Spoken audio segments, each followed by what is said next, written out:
The 300 and the 99 Suzuki are both 2014 models. I changed out the 99 because the old one that was on it was just getting to the point where I didn't feel I could trust it. So, shush. And the reason for the 300 was that I didn't need so much as I wanted more power to reach the tuna, which we can do with this boat very, very nicely in that it's got a very large, exceptionally large fuel tank of over 160 some gallons.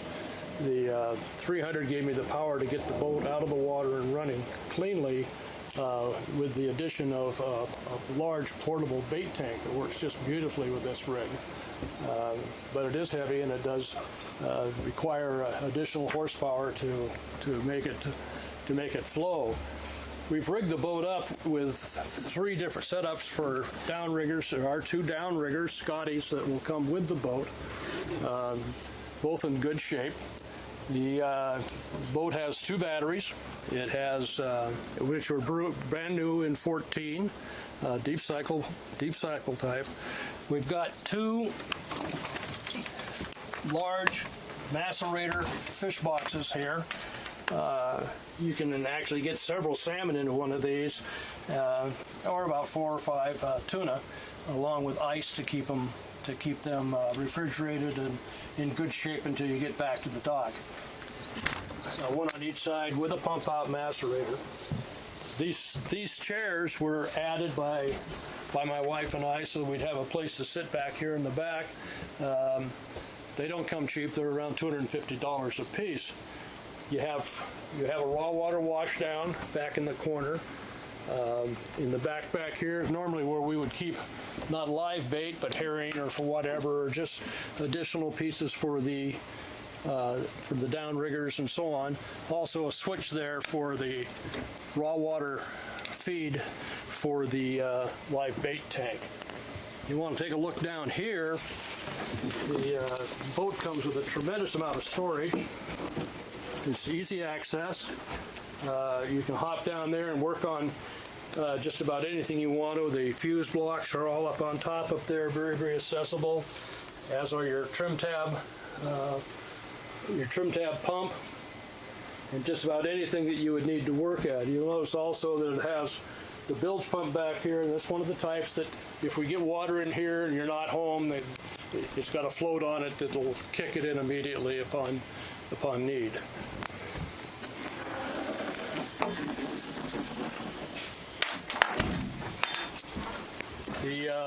You have 2 stations with the boat. It's what they call fly-by-wire for the Suzuki. I won't try to get into that, but it works very, very, very nicely. One of the really neat things about this 300 horsepower motor, it has a troll mode on it. The controls out here, it is dual control. One of the neat features of this for the fishermen is that it has a troll mode. You put it into first gear or put it in forward at the lowest RPM, but you can kick your RPM up in 50 RPM increments to speed up or slow down to adjust your speed for tide or the conditions or however it is you want to fish. Also, this panel here, this is your macerators, both the left and right, port and starboard, and your saltwater washdown is available here. You'll have a safety lanyard if you want to use it that kill the small engine, the 99. The 99 works from this switch here, from this handle. And one thing back here is this is where we mount the pot puller for pulling crab traps and shrimp traps and so on. And it hooks right into plugs right into the downrigger plug-in area. Works really, really slick. It's very, very nice for an old man like me so I don't have to pull hand over hand to get a pot in with half a dozen crab in it. Go into the cab here. You look on the right, you've got a gas stove that has never been used, brand new. I am the second owner of the boat, and the prior owner didn't use it, and we've never used it. Got pressure water, cold, fresh pressure water. We have the ability to turn on lights underneath the decks, underneath the cabinet here, underneath the cabinet on the other side of the boat, on the port side as well. The seat folds up for additional work area if you were staging here. I kept a couple of containers with the Velcro here for fishing supplies. But your main shore power is here, and that's a nice feature, that it does have shore power available to it, and the battery chargers when it's under shore power.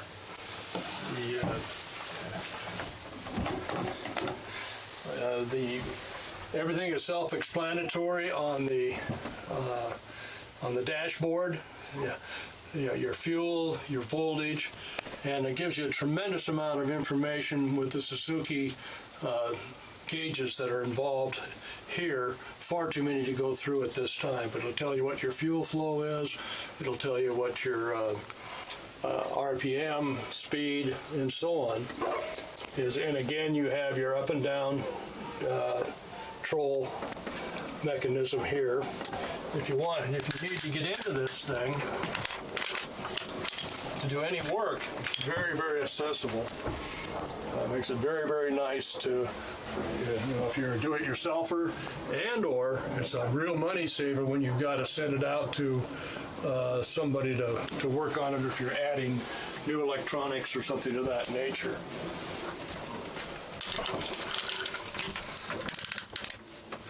This is the remote and the only instrumentation we have for using the autopilot system. The autopilot's pretty cool. For tuna fishing, we set it up to zigzag pattern. We can also do loops and turns and clover leafs and some other types of things with this. But it's also very nice if you're 40 miles offshore, you set it for your heading that you want to run to go home, and it ties right into your GPS. You set the GPS to go, and away you go. You're heading for home, and you can sit back and relax. The compass is accurate. I say that because I've seen too many boats that just aren't accurate. The electronics are almost entirely redundant. We have a Lowrance GPS and sounder, fish finder sounder. We also have a redundant system in the Furuno, which also has our radar on it.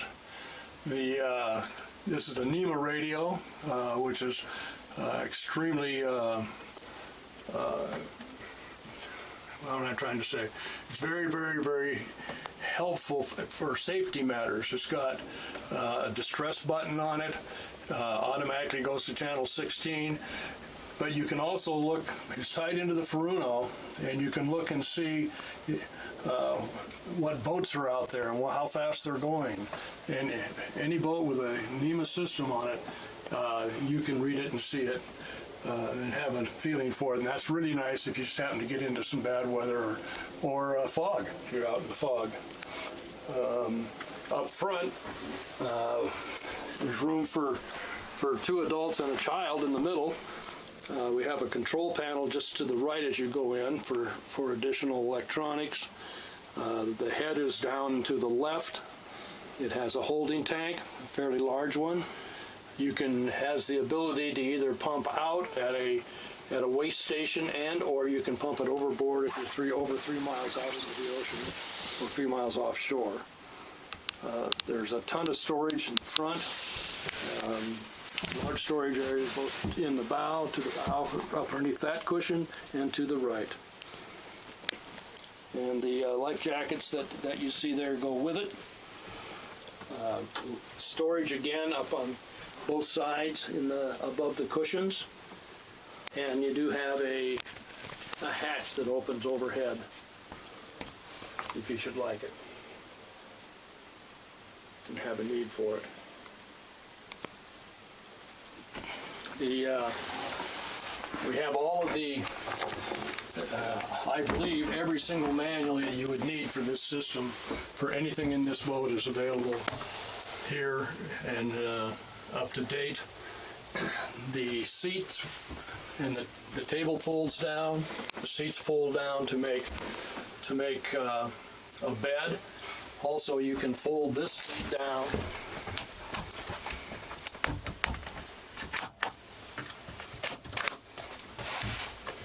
Excuse me. You can if you know what you're doing. Anyway, it'll fold down out of the way for a person to sit up here in the front of the boat. So you've got two forward-facing seatings inside the boat. I'm the second owner of the boat. The first owner was a jeweler who took extremely good care of it. His numbers that showed that at one time he had over $154,000 into this boat. We've put in probably another $40,000 to $50,000 in it since we bought it 4 years ago. There is storage availability both through the doors and all through by lifting the seats. There are hatches so you can go straight down underneath the seats for storage purposes.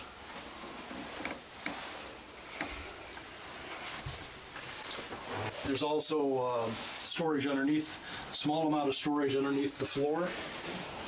I generally just keep a fair amount of fresh water, bottles of fresh water down there. Not that it's, it's next to the hull, next to the water, doesn't necessarily keep them cool. But if for some reason we were going to be out and got stuck out for something happening that gets too rough to get in, we certainly would want to have additional water and Gatorades or that sort of thing available to us.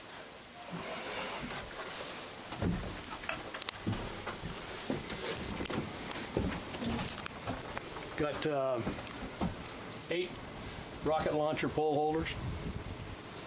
And of course you're set up for both of the GPSs, the radar, floodlight for the deck. There's also lights underneath the sides of the boat that flood the floor.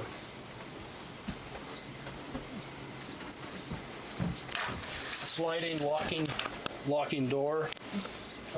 One of the real beauties of this boat, compared to, let's say, a walk-around, like a Boston Whaler or a Robalo, which I've had in the past, you can get inside and stay warm, which is pretty hard to do with those boats because they're open in the back. These have a lot more room to them for comfort purposes. The 300 horsepower Suzuki has a 4-blade stainless prop on it. If you've done any boating at all or run these, you know those are extremely expensive. Boats, I'm sorry. Those are very, very expensive. And we put a 4-blade on it to give it more boost, get the boat out of the water to the size of that prop. If you wanted a faster boat, you could put a smaller, different prop on it. It'd give you more speed, but it wouldn't give you a lot of low-end thrust. We need the thrust from the ocean. We prefer to have it. Our sending units are in the back on the boat, as well as the raw water washdown and the raw water pickup for the live bait tank. It has bottom paint on it.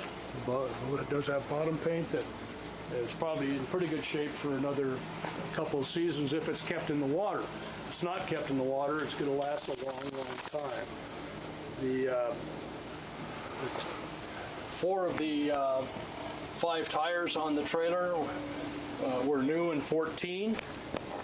The trailer was completely rebuilt, and I could get this information for anybody if they really needed it.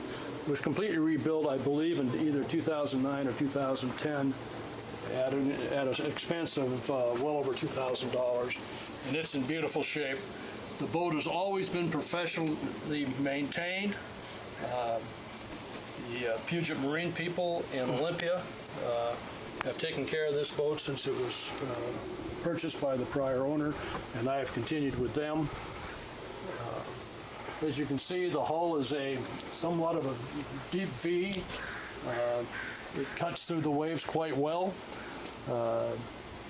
And like any other boat, if you're out in the ocean, you're going to get bounced around a little bit.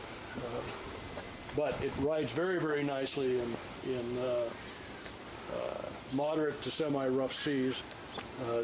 Keep you fairly comfortable. The winch is all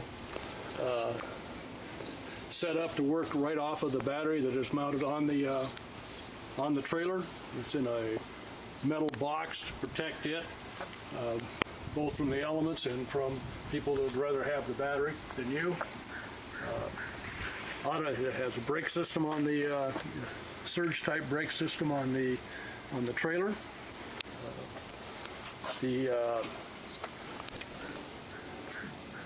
spare is one of the new tires.